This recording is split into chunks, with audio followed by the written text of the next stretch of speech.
You have to understand that when it comes to the concept of adaptation in the body of Christ, all right, we're talking about the skin and how that relates.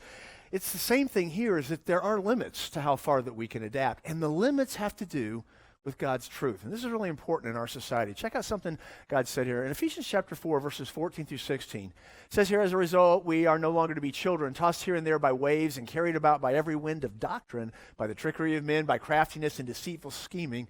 But speaking the truth in love, we are to grow up into all aspects into him who is the head, even Christ, from whom the whole body, being fitted and held together by what every joint supplies, according to the proper working of each individual part, causes the growth of the body for the building up of itself in love. Guys, what you have to realize is that God said there, listen, you have to understand that you can't adapt when it comes to God's truth. Guys, there are unchangeables in life.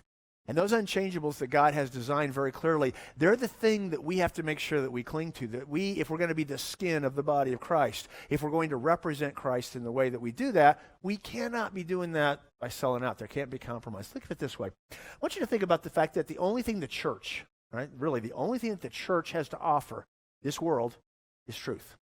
That's it. I mean, we have volleyball leagues, and we have bowling leagues, and we have a food court, and we just had a prom for the teens, and we have all kinds of stuff that's going on. You can get all of that stuff other places.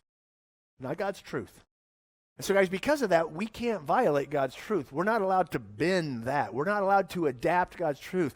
And in our society, it's demanded that we do. So in our very existential society, here's God's memo. And that is, think about this. Some things are right, and some things are wrong. Yes, we said it. Guys, we got to get a hold of this. We've got to understand that we can't adapt God's truth. Why? Because that's when we start to hurt the body. That's when everything starts to fall apart. That's that 115 degrees too far. And so because of that, we make sure that in that adaptation, we do only what we can in the area of other stuff that's not toward God's truth. God's truth, we hang tight on that.